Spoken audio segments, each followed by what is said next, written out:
మల్లా మృతిపైన ఆవేదన వ్యక్తం చేశారు ఆయన కుటుంబ సభ్యులు. 2020లో నక్సల్స్ లో చేరాడని, మావోయిస్టులతో చేరిన తర్వాత 2 సార్లే ఇంటికి వచ్చారని చెబుతున్నారు. మల్లాకు ఇప్పుడు 22 ఏళ్లని, ఇంత చిన్న వయసులో మృతి చెందడం బాధగా ఉందంటున్నారు. మోర్ డీటెయిల్స్ మా ప్రతినిధి శంకర్ అందిస్తారు.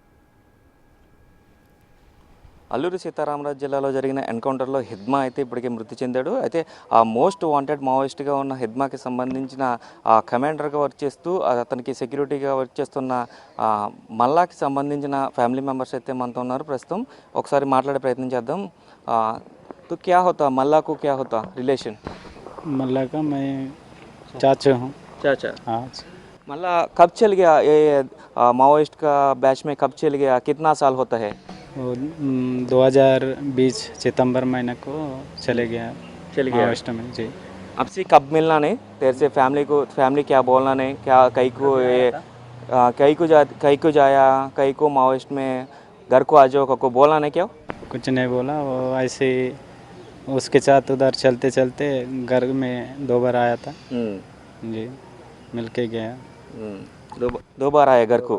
आप कब बोलना नहीं? कई को माओइस्ट में चलते हैं, कई को घर को आ जाओ को बोला नहीं? क्या नहीं बोला उसने। वो क्यों बोलने से, उधर पूरा नक्सली क्षेत्र था, ऐसा ज्वाइन करना है करके बोलते थे, ऐसा ज्वाइन कर दिए ऐसे टाइप का।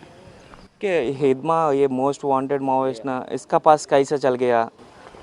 लेकिन वो मतलब एरिया कमटे वाले उनको लेके गए।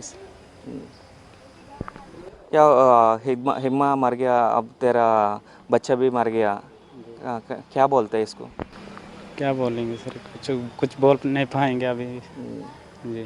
कई को चल गया, कई को चलना इसमें माओइस्ट में चल गया, वो मर गया। अबे कितना साल रहता? 5 साल रहा था उधर। उसका एज कितना रहता? एज 22 साल। 22 साल जी।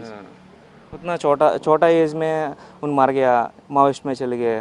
माओइस्ट में चलने के पास इतना ज़िंदगी पूरा बर्बाद हो गया ना, कई को जाना ऐसा क्या कभी सोचना नहीं? ऐसा नहीं सोचे सर।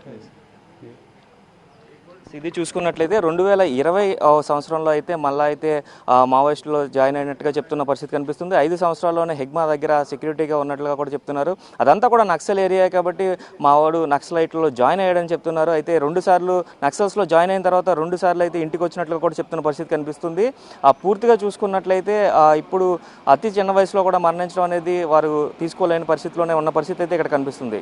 కెమెరామెన్ సురేందర్తో కలిసి శంకర్, బిగ్ టీవీ.